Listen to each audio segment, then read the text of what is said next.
სახელითა მამისათა და ძისათა და სულისაწმინდისა. Ჩვენი სამრევლოსათვის და ვფიქრობ, მთელი საქრისტიანოსათვის მნიშვნელოვანი დღე არის იოსების სიკასტის ხსენება, იმიტომ რომ ვინც იცნობს მის ცხოვრებას, მის მოღვაწეობას, მის დანატოვარს, მან სკოლა შექმნა, ეს ძალიან მნიშვნელოვანია. ის არა მარტო თვითონ იყო დიდი, არამედ მან სკოლა შექმნა და შემინდოს უფალმა თუ ცოტა ვკადნიერდები და ვფიქრობ, რომ ეს სამრევლოც მეტნაკლებად კავშირში არის ამ სკოლასთან, ამ დიდი წმინდანის მემკვიდრე. და ეს არის ძალიან დიდი წყალობა ღვთისა და ესე ჩვენი პირადი მაძიებლობითი არჩევანი არც ყოფილა. თვითონ შემოვიდა ეს ყველაფერი ჩვენში და თავად დაიპყრო ჩვენი გულები, შეიძლება ასე ვთქვათ. და ამის ნიშნად რომ ეს ასეა, იცით რომ ჩვენ სატაძრო კომპლექსში არის წმინდა იოსების სიკასტის ტაძარი, რომელიც დედამიწაზე, ვამბობ ხოლმე დედამიწაზე, უფრო ეს ადამიანმა განიცადოს, რასთან აქვს საქმე, საერო სივრცეში ხას უსვავ არის პირველი ტაძარი. ნიშნად იმისა, რომ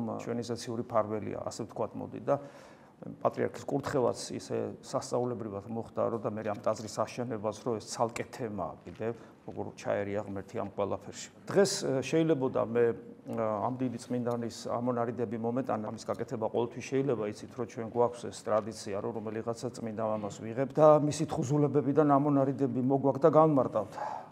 და ალბათ იოსების სიკასტსაც ასე გამმარტავთ, შეძლებს და გვარად. მაგრამ დღეს მე მინდოდა თან საკითხავმაც მოიტანა, რაც დღეს წავიკითხეთ, ამ საკითხავის მიხედვით მეჩვენებინა თქვენთვის, რატომ არის დიდი იოსების სიკასტე.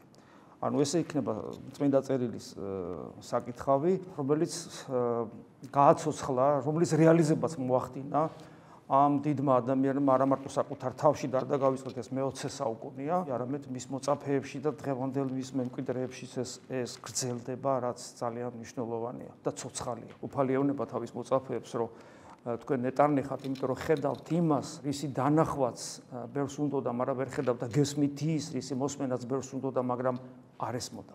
ეს მარტო მოციქულებს არ ეხება. ეს ეხება ყველა იმ ადამიანს, რომელიც ახალი აღთქმის მოქალაქეა. თომას რო ეუბნება მიხილე და გწამს, მაგრამ ნეტარია ის, ვისაც არა უხილავ და ვრწმენე. ანუ ახალი აღთქმის ადამიანი არის ის, ვინც იხილა ქრისტე, ვინც იხილა განკაცებული ღმერთი და ვინც იცნობს ღმერთს. ფათაშორის მე ადრეს გითხარით, ღმერთის მცნობელობა, ღმერთს ვიცნობ. აი ვიღაცამ რო კითხოს, შენ იცნობ ღმერთს. ღმერთის მცნობელობა საკუთრივ ქრისტიანული მდგომარეობაა. რომელიმე სხვა რელიგიის წარმომადგენელს რომ კითხოთ, შეიძლება ვერც კი მიხვდეს რას ეუბნები. შენ ღმერთს იცნობ? რო კითხო მუსულმანს არ ვამბობ დაკნინებით, უბრალოდ რო კითხო ღმერთს იცნობ, შეიძლება ვერ მიხვდეს რას ეკითხები. წარმოუდგენელი რაღაცა. და ქრისტიანთან პირიქით არის. თუ ღმერთს არ იცნობ, ქრისტიანი არც ახარ, გახსოვთ პავლე მოციქულის სიტყვები, რომელიც ამბობს, ზოგიერთი თქვენგანი არც კი იცნობს ღმერთს, გაოცების ტონით ამბობს. ზოგიერთი თქვენგანი არც კი იცნობს ღმერთს, თქვენ შესარცხვენად ვამბობთ ამას. ამიტომ ეს სიტყვები რომ თქვენ ნეტარი ხართ, იმიტომ რომ იხილეთ ის, რაც არავის უხილავს და რაც უნდოდათ, მაგრამ არავის უხილავს. გესმით ის, რაც არავის მენია და თქვენ გესმის, ეს გვეკუთვნის ჩვენ და ჩვენ თუ ამის თანამონაწილენი, ამის განცდელნი, მithumetes თუ ვერ გვესმის და არ გვესმის საერთოდ რაზეა ლაპარაკი, ჩვენ ძალიან შორს ვართ იმ დიდი სახელისაგან, რომელსაც ქვია ქრისტიანი. სიყვარული არ გამიგრძელდეს, მე მინდა დღევანდელ დღეს აღმოკითხული კოლასალთა მიმართ ეპისტოლენა რამდენიმე სიტყვა წაგიკითხოთ, სადაც ამას ჩვენ სწრაფად გავვილით, მაგრამ მე მინდა დაგანახოთ თუ რა გააცოცხლა და მარტო ეს არა, ხო წმინდა წერილი ხო მარტო ეს არ არის, წმინდა წერილი მთელი სისავსე, საერთოდ ქრისტიანობა არც მარტო წმინდა წერილია, ქრისტიანობა არის მთელი სისავსე, გარეგანი გამოვლინებებია სხვადასხვა, მაგრამ მთლიანობაში ეს არის სასუფეველი, რომელიც ჩვენს გულში მკვიდრდება და ჩვენს გულში განიცდება. და მე მარადისობაში გავდივართ სწორედ ჩვენი გულიდან და აი რაღაცა მცირე ნაწილი იმ დიდებულებისა, რაც ღმერთმა მოიტანა თავისი განკაცებით და მინდა გითხრათ, რომ აი ეს პრაქტიკაში განახორციელა მე-20 საუკუნეში ყოფნა ადამიანმა. ასეთ რამეს ამბობს პავლე მოციქული. გავიგეთ თქვენი რწმენა ქრისტე იესოში და სიყვარული ყველა წმინდის მიმართ. როგორ მიმართავს პავლე მოციქული თავის სულიერ შვილებს. მე გავიგე თქვენი სიყვარული, თქვენი რწმენა ქრისტე იესოში. როგორ გწავთ, აქებს მოსწონს და ფიქრობს, რომ ეს ძალიან კარგია. და რა თქმა უნდა, ჩვენ იმ წამს საკუთარ თავს უბრუნდებით, რომ მე მეტყოდა პავლე მოციქული ამას, რომ თეოდორე, მე შენი რწმენა გავიგე, მოწონების ტონი. და სიყვარული ყველა წმინდის მიმართ, ანუ გიყვარს წმინდა, ვინ არის ეკლესია, გიყვარს ეკლესია, გიყვარს ეკლესია აქაურის, მებრძოლიც, მოზეიმეც, ზეცაში ასulis. ანუ რამდენად გიყვარს მოყვასი. ეკლესია ხო აბსტრაქცია არ არის, ეკლესია არის ღმერთისა და ადამიანების ერთობა. თეოდორე, გავიგე რომ შენ გიყვარს ადამიანები, გავიგე რომ შენ გწამს ქრისტესი. დიდებული სიტყვებია, მაგრამ რამდენად ვითავისებ ჩვენ ამას, რამდენად ჩვენია ეს. ზეცაში თქვენთვის გამზადებული იმედის გამო, ჩვენთვის ზეცაში გამზადებულია იმედი. რა იმედია საუბარი? ეს იმედი თავად იესო ქრისტეა. დიდება შენ და ქრისტე ღმერთო იმედო ჩვენო, ცოცხალი იმედი, ჩვენ აბსტრაქტული იმედის არ გვწამს. პავლე მოციქული გვეუბნება, თქვენთვის გამზადებულია იმედი, ეს არის ქრისტესთან ყოფობა. თავად ღმერთია იმედი, თავად განკაცებული ღმერთია. რაც წინასწარვე ისმინეთ სახარების ჭეშმარიტი სიტყვით, სახარების კითხვით მე უნდა დაარწმუნდე, რომ ჩემი იმედი არის იესო ქრისტე, ანუ ცოცხალი ღმერთი, ყოვლის შემძლე, ყოვლის მყრობელი, რომლის მიერ ყოველი ღერი ჩემი თმა დათვლილია, რომლის მიერაც ცემს ჩემი გული, ჩემი შვილების გული, რომლის ხელშია ჩემი მარადიული სიცოცხლე, თავის სიდიადით, საშინელი და ყოვლის შემძლე ღმერთი, მაგრამ მოსიყვარულე მამა ერთდროულად, ის არის ჩემი იმედი. ეს თუ არ გწამს, შენ ქრისტიანი არ ახარ. თუ ეს გწამს, არაფრის გეშინია. არც სიკვდილის მათ შორის. რაც წინასწარვე ისმინეთ სახარების ჭეშმარიტი სიტყვით. სახარებაში მეცხადება ეს ჭეშმარიტება და მე გული მინდასტურებს. სადაც გამოაქვს ناقოფი და ისევე იზრდება, როგორც თქვენ შორის, ანუ მთელ საწუთროში გამოაქვს ناقოფი და იზრდება თქვენ შორის. ანუ მარტო ჩვენთვის არ იქადაგა, ეს არის მთელ სამყაროში. იმ დღიდან მოყოლებული, რაც ისმინეთ ჭეშმარიტებით და შეიმეცნეთ ღვთის მადლი. ეს ყველაფერი, რომ ჩვენ გვეხარა ღვთის სიტყვა და ჩვენ გვაქვს იმედი, ამ იმედს გამოაქვს ناقოფი, რომელიც იზრდება, დინამიკაში ვიმყოფებით, ეს საიდან დაიწყო? იმ დღიდან მოყოლებული, რაც ისმინეთ ჭეშმარიტებით და შეიმეცნეთ მადლით. ეხლა საკუთარ თავს ვკითხოთ, ხო მახსოვს დაახლოებით როდის გავქრისტიანდი. იმის მერე თუ შეიცვალა ჩემში რამე, ჩემმა გულმა დამიდასტურა, რომ ქრისტე ღმერთია, იმის მერე თუ შეიცვალა რამე, იმის მერე თუ ناقოფი რწმენისა და რა არის რწმენის ناقოფი? ყველა ის სათნოება, რომელიც ქრისტეს დარის სათნოებაა, რომელიც ქრისტეს თვისებებია, ხო, რომელიც ასევე პავლე მოციქულს გალატელთა მიმართ ეპისტოლეში აღწერილია. ეს ყველაფერი გამოღებულია როგორც ناقოფი ჩემში და ეს გამოღებული ناقოფები იზრდება და იზრდება? და თუ არა, თუ რაც ვიყავი ისე ვისა ვარ. და მრავალი ჩვენგანი აღმოაჩენს, რომ რაც ვიყავი ისე ვის არ, კი არა, უარესი ვარ მას შემდეგ, რაც მოვექეცი აღთოვანებული ვირწმუნე ღმერთი და იმასთან შედარებით ახლა უარესი ვარ. პავლე მოციქული ხას უსვავს, იმ დღიდან მოყოლებული, რაც ისმინეთ და ჭეშმარიტებით შეიმეცნეთ ღვთის მადლი. იმის მერე ناقოფი გამოგაქვს და იზრდება თქვენში და ვიცი, რა გამოგვაქვს და რა იზრდება. გამუდმებით ვლოცულობ თქვენთვის და შევთხოვ ღმერთს, რომ ნახეთ, რისთვის ლოცულობს ახლა პავლე მოციქული ჩვენთვის. რაში გვეხმარება პავლე მოციქული? გვეხმარება რატო? რა არის ჩვენი პრობლემა? სად არის ჩვენი პრობლემა? სად გვიჭირს? გამუდმებით ვლოცულობ თქვენთვის და შევთხოვ ღმერთს, რომ აღივსოთ მისი ნების შემეცნები. პავლე მოციქული ხო ეს საოცარი მეტყველე იტყოდა, რომ ვილოცულობ, რომ ღვთის ნება გაიგოთ. არ ამბობს ასე. ღვთის ნების შემეცნები ძალიან ღრმა სიტყვას ხმარობს. შემეცნება, გაიგოთ ღვთის ნება, ესე მარტივი არ არის, მას შემეცნება ჭირდება, მას მთელი ჩვენი რესურსი ჭირდება და მარტო ამას არ ამბობს. აღივსოთ ამ ღვთის ნების შემეცნებით. ანუ მთლიანად გამსჭვალული იყოთ ღვთის ნების შემეცნებით, რომ თქვენი ნება ემორჩილებოდეს ღვთის ნებას, რითაც თქვენ მოიპოვებთ თავისუფლებას თქვენს დაცემულ ბუნებაზე და უკეთურნებაზე და გათავისუფლდებით. და ეს არის რთული. რადგან არის რთული, პავლე მოციქული ლოცულობს ჩვენთვის და პავლე მოციქულის სახით მთელი ეკლესია ლოცულობს ჩვენთვის თუნდაც ახლა. მთელი სიბრძნით, ასე აღვისოთ ღვთის ნების შემეცნებით, მთელი სიბრძნით და სულიერი წვდომის არა ნაწილობრივი, მთელი სიბრძნით და სულიერი წვდომის უნარით. ნახეთ, როგორები უნდა ვიყოთ ჩვენ სინამდვილეში. კიდევ ერთი პრაქტიკული მხარე შემოაქვს. რათა ისე იქცეოდეთ, ანუ რათა ისე ცხოვრობდეთ, რისი ღირსიცაა უფალი. ეს სიტყვები ძალიან თბილია. არ ამბობს, რომ მოიქეცით წესიერად, თორე ღმერთი დაგჯით. ამას კი არ ამბობს. ვისე მოიქეცი, რისი ღირსიც არის უფალი, ვის სახელსაც ატარებ, ვინც შენთვის მოკვდა. არ შეარცხვინო, საოცარია ეს თბილი სიტყვები, უაღრესად თბილი სიტყვები.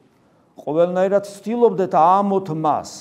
ამოთ იმიტომ კი არა, რომ ღმერთი არის აბსოლუტურ ნეტარებაში და აბსოლუტური სიკეთეა. მას ჩვენი ამოთ ნიშნავს, რომ ჩვენ და მის სიყვარული არ გაუცუდოთ, ჩვენ რო გვენდობა. მე იმიტომ შევქმნა ღმერთმა, რომ მე მენდობა, ჩემი წამს. ის რო არ მენდობოდეს, მე არ შემქმნიდა.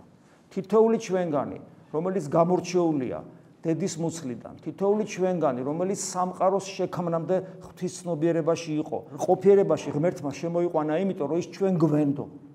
ჩვენ თავისუფალ არჩევანს ენდო და ჩვენ თუ ამას არ გავაკეთებთ, ეს მხოლოდ ჩვენი ბრალი იქნება. ყოველდღიურად ვცდილობდით, რომ ვაამბოთ, ვანუგეშოთ თითქოს, ადამიანურად ამბობს პავლე მოციქული, რომ შენ მე მენდე უფალო და იმეც არ გაგიცუდებ.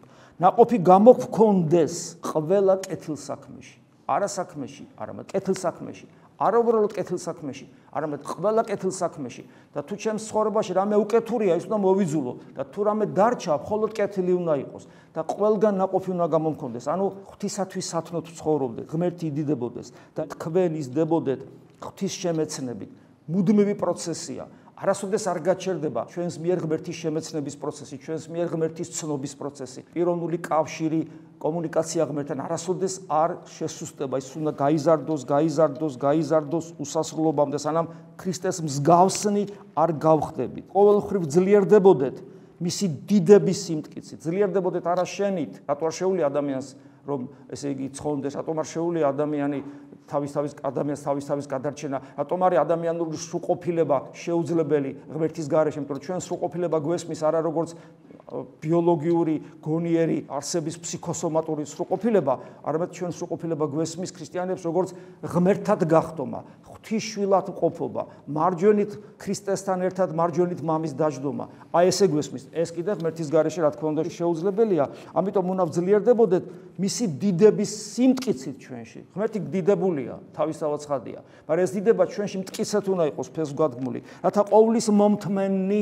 ყოვლის და რათვისებებს ვიძენთ, როცა ღმერთის დიდება მტკიცდება ჩვენში, რათა ყოვლის მომთმენი და სულგრძელნი იყოთ. ვისაც მოთმინება არ აქვს, ვისაც სულგრძელება არ აქვს, ის ქრისტეს არ გავს, ხო? სიხარულით მადლობდეთ ღმერთსა და მამას. ეს მადლიერების განცდა, შენი დილა დაიწყოს ესე. გაიღვიძებ, დადექი ღვთის წინაშე, წარსდექი და ყველაფრისათვის, შენი ცხოვრების ყოველი წამისათვის მადლობა უთხარი ღმერთს. აუცილებლად გააკეთეთ ეს. გულში თუ ამბობთ და გულში თუ გაქვთ ეს მადლიერება, ესეც კარგია, მაგრამ ეგ საკმარისი არ არის. როგორც იაკობ მოციქული გვასწავლის, გულით მწამს და ბაგებით ვაღერეთ. აღსარებლობა ჩვენი გულის მდგომარეობისა არის აუცილებელი პირობა ჩვენი სულიერი წარმატებისა. მადლიერი ხარ, მართლა? ხო და ადექი და გააკეთეს. ადექი და დიდება და მადლობა უფალო შენ, ჩემი ცხოვრების ყოველი წამისათვის, ყოველი სიხარულისათვის, ყოველი განსასწელისათვის, ყველაფრისათვის რაც მაქვს. სიტყვაში გამოხატული აღმსარებლობა და სიხარულით თან. ხო ეს უნდა იყოს თქვენი ცხოვრების წესი.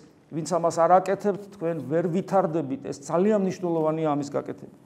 რომელმაც იმის ღირსი ყო, რომ წმინდათა ხვედრს ვზიარებოდეთ ნათელში.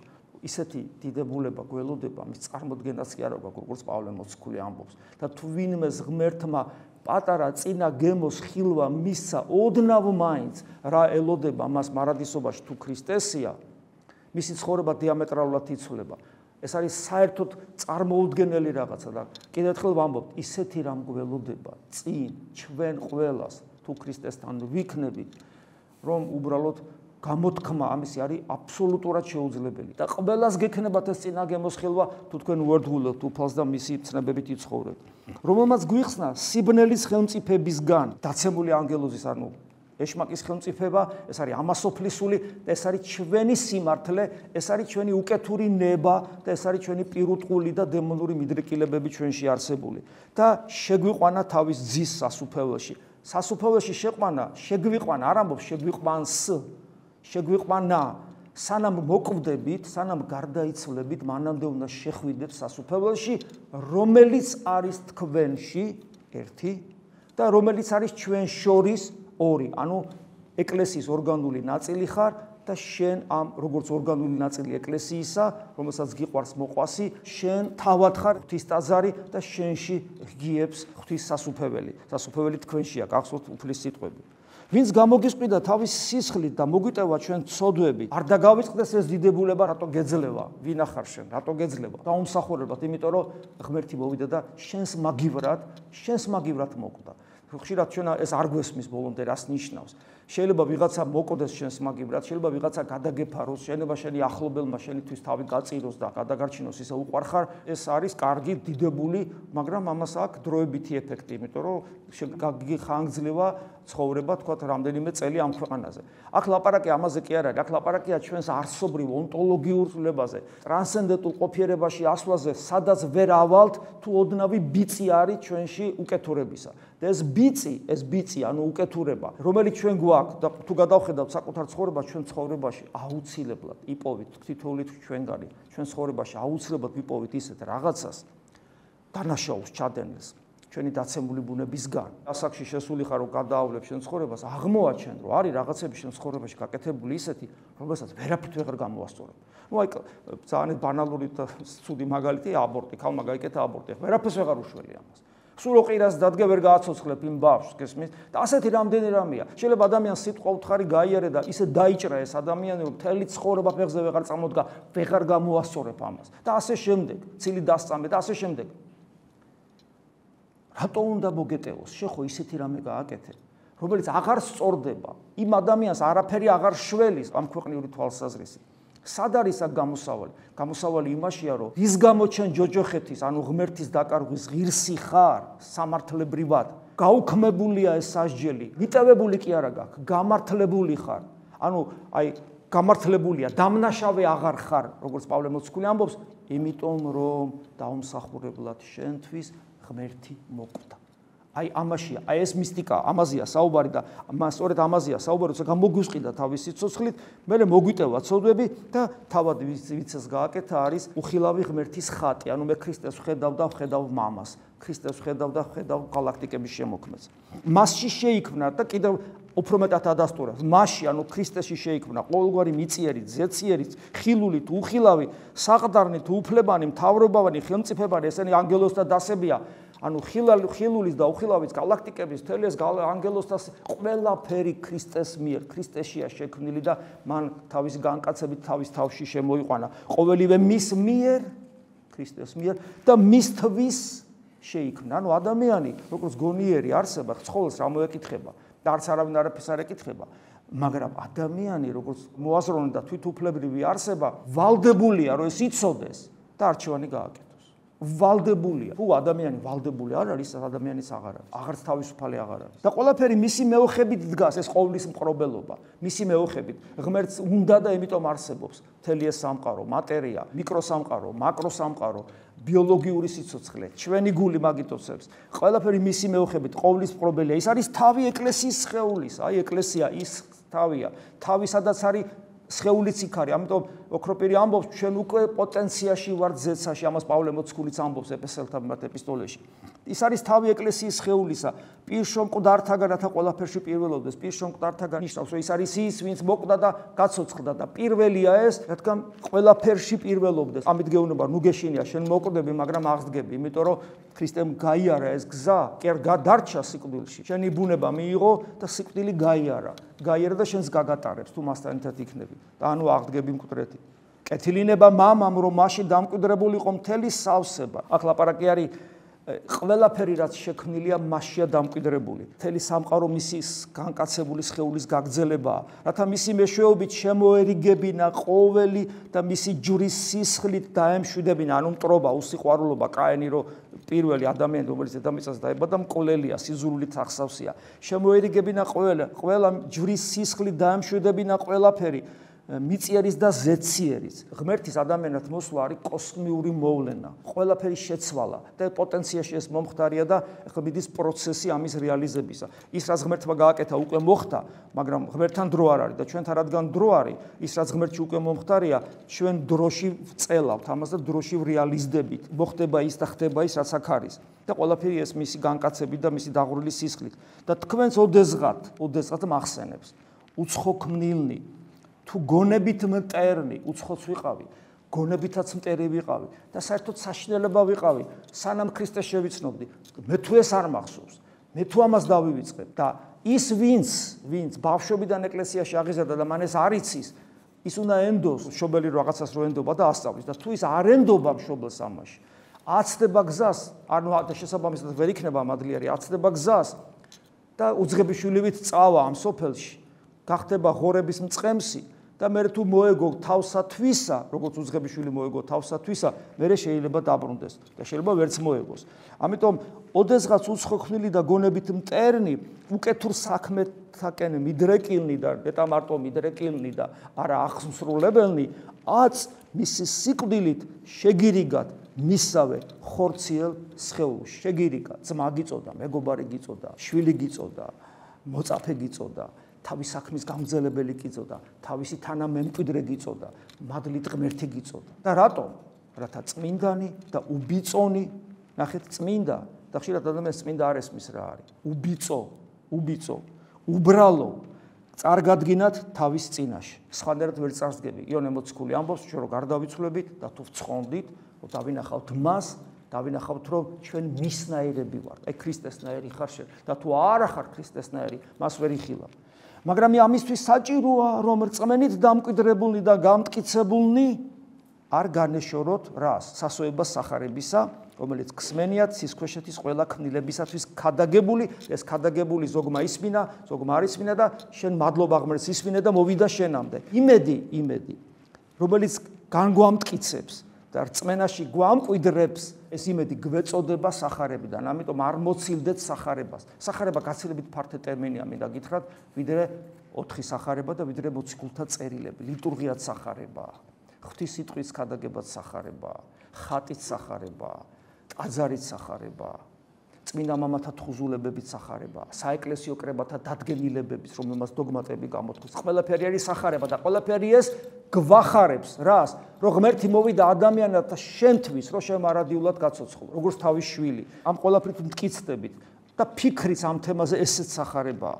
ხოლო მე მისი მსახური პავლე მოციქული მახსენებს, ვინ არის პავლე მოციქული და ჩვენ როგორც თანამედროვე ქრისტიანებს გვეუბნება რა ვალდებულების წინაშე ვართ, იმიტომ რომ ჩვენ ყველანი სამღვდელო დასი ვართ, ყველანი მეტნაკლებად ჩვენი შესაძლებლობისა, ჩვენი ლეგიტიმაციის ფარგლებში მისიონერები ვართ, მოციქულები ვართ. მე მისი მსახური, ანუ ქრისტეს მსახური გავხდი, ღვთის განგებულებით, რომელიც მომენდო თქვენთვის და რატომ მომენდო თქვენთვის? რა უნდა გითხრათ, რა უნდა გახაროთ, რა მაქვს სათქმელი? რათა აღვასრულო ღვთის სიტყვა, იმიტომ ვახდი მოციქული ღვთის სიტყვა აღვასრულო, პავლე მოციქული ამბობს. საიდუმლო დაფარული, ეს თქვენ იცით, უბრალოდ კიდევ ერთხელ მინდა გითხრათ. რა სიტყვაა ესა? საიდუმლო დაფარული. საიდუმლო იმიტომ კი არა, რომ დამიმალა, იმიტომ რომ შეუძლებელი იყო მისი გაგება და ახლა გახდა ეს ღია. საიდუმლო დაფარული უკუნისიდან და თაობათა დასაბამიდან, ხოლო აც როდის მერე, რაც ღმერთი ადამიანად მოვიდა. აც განცხადებული ვისთვის? მისი წმინდათათვის, ანუ ვინც ქრისტეს შეიცნობს, მისთვის განცხადებულია.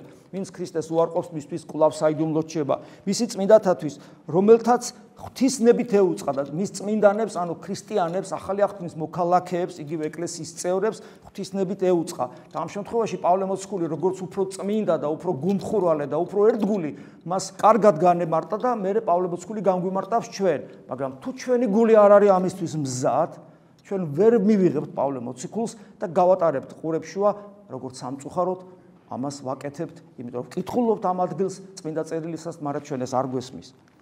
რა არის სიუხვე ამ საიდუმლოს დიდებისა? სიუხვე ამ საიდუმლოს დიდებისა. პავლე როგორც თვითონ ჩვევია, ისე მეტყველებს. ამდენი ხო ელაპარაკა და მე ამბობს მოკლედ. ესაა ქრისტე, ანუ სამყაროს შემოქმედი ადამიანად მოსული, ხო? ესაა ქრისტე თქვენში. დიდების იმედი, დიდების სასვები. მთელი ანი და ჰოე ქრისტიანობისა. მამაო განვიკითხავ, იმიტომ რომ ქრისტე გულში არ აკავს.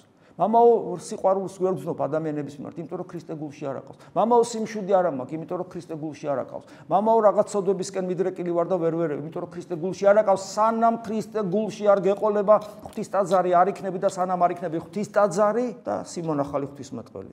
ვიშის ქრისტე არ ცხოვრობს, მაშინ აუცილებლად ცხოვრობს ეშმაკი, რომელიც ბატონობს შენზე, შენი ეგოიზმის, შენი ანგარების, შენი შურიანობის, შენი უსიყვარულობის, შენი მრისხანების, შენი ინდივიდუალისტური რაღაც მიდრეკილებების, შენი ქვენაგრძნობების, ყველაფერი ამის გამო ის ბატონობს შენში და შენი რწმენა ხდება გაუფასურებული და გაუქმებული. ესაა ქრისტე თქვენში, ანუ ქრისტე ჩვენში, რომელსაც ვქადაგებთ და შევაგონებთ ყველას, ეს სიტყვა უქრისტეა ჩვენში და ჩვენ რა ვიქადაგოთ და შევაგონოთ ყველას, ყველაზე მეტად გვაკლია თანამედროვე ქრისტიანებს, პეტრე რო დაგესვა, იაკობი დაგესვა, იოანე დაგესვა და ასე შემდეგ. და თქვა დაგესვა სადღაც და აბა გითხარი ერთი რამე და იმ თემებს შეეხებოდა, რომელსაც ნებისმიერი ქველმოქმედი შეიძლება შეეხოს და მეცენატი შეიძლება შეეხოს და ცეცხლია ღვდლის სიტყვა. ცეცხლი, იმიტომ რომ მან ღვთის სიტყვა უნდა იქადაგოს. მისმა სიტყვამ დისკომფორტი უნდა შეუქმნას ადამიანების დაცემულ ბუნებას. შეაშფოთოს, სივიწყალი გადაასხას, გამოაფხიზლოს. ისაია წინასწარმეტყველი ამბობს, წინასწარმეტყველზე ამბობს და მღვდელია წინასწარმეტყველი, ანუ ღვთისნების განცხადებელი, წინასწარმეტყველი, რომელიც არ ქადაგებს, ანუ ღვთისნებას არ ამბობს, ის გავს ძაღლს, რომელიც არყებს. გესმით? ეს ძალიან მნიშვნელოვანია. და რა არის აქ თავარი? ის კი არა, რომ აი როგორ ვიცხოვრო და წესი როგორ შევასრულო და თუნდაც ცოდვებს როგორ მოვერიო, ეს არა, ქრისტე ჩვენში. აქედან გამომდინარე უნდა იყოს აბსოლუტურად ყველაფერი. ცოდვებს ბუდისტებიც ამარცხებენ და რამე და არც არაფერი. ქრისტე, ანუ ღმერთი ჩვენში. ეს არის სიცოცხლე და ამას ჩვენ ვქადაგებთ, შევაგონებთ ყველას, პავლე მოციქული ამბობს, ათა მთელი სიბრძნით, არა სიბრძნით, არამედ მთელი სიბრძნით, თავად ღმერთია სიბრძნე, მთელი სიბრძნით დამოძღვროთ ყოველი კაცი და სრულ ქმნილად წარვადგინოთ, არა წარვადგინოთ, არა ცოტათი გავაუმჯობესოთ, არამედ სრულ ქმნილად. რას ნიშნავს სრულ ქმნილება? იყავით სრულნივით საერთოდ თქვენი ზეციური მამაასრული. ღმერთივით უნდა გახდეს ადამიანი. აი მღვდლის დანიშნულება. ადამიანი რომ მოვა შენთან, ღმერთს უნდა დაამსგავსო და წარადგინო ღვთის წინაშე რომ ცხონდეს. ეს სიტყვები ქსილის გაწნა უნდა იყოს ჩემთვის თუნდაც დღევანდელ დღეს. სიბრძნით დავმოძღვროთ ყოველი კაცი და სრულ ქმნილად წარვადგინოთ ქრისტე იესოში. აი პავლე მოციქული ხო ამბობს, მე მომბაცეთ და მე მეუნება. რისთვისაც ვშრომობ და ვიღწვი მე ვშრომობ და ვიღწვი პავლე მოციქული ამბობს, ეს გავაკეთო შემძლო, ოღონ მარტო კი არა ვარ. მისი ძალით, ღმერთის ძალით. ხო, რა კარგია, მეც ხრი ღმერთის ძალით ვიმოქმედებ, შეიძლება გამიელოს თავში აზრა და მე აგრძელებს. მისი ძალით ძლევამოსილად რომ მოქმედებ შემში და სად მოქმედებ შემში? სად მოქმედებ? მე არ ვაძლევ მას გასახას შემში. აი ეს ყველაფერი, რაც მე თქვენ დღეს აგიკითხეთ, რაც მინდა წერილია ხო, მე ხო არ გამომიგონი არა. აი ეს ყველაფრის რეალიზება მოახდინა მე-20 საუკუნის ერთმა უბრალო ადამიანმა, რომელსაც არც განათლება ჰქონდა განსაკუთრებული, არც ხარისხი უბრალო ბერი იყო, ამ ადამიანმა მოახერხა თავის თავში იმ პატარა მცირე საძმოში, რომელიც მან შექმნა და მემკვიდრეობაში, რომელიც დღესაც არსებობს. და მადლობ ღმერთს, რომ რაღაცნაირად დაგვაკავშირა ამ დიდებულ მემკვიდრეობასთან. შეგვეწიოს წმინდა და დიდი იოსები სიკასტი ჩვენ სულიერ ცხოვრებაში. ამინ. მადლი უფლისა ჩვენისა იესო ქრისტესი და სიყვარული ღვთისა და მამისა და ზიარება სულისა წმინდისა იყოს თქვენ ყოველთა თანა. ამინ.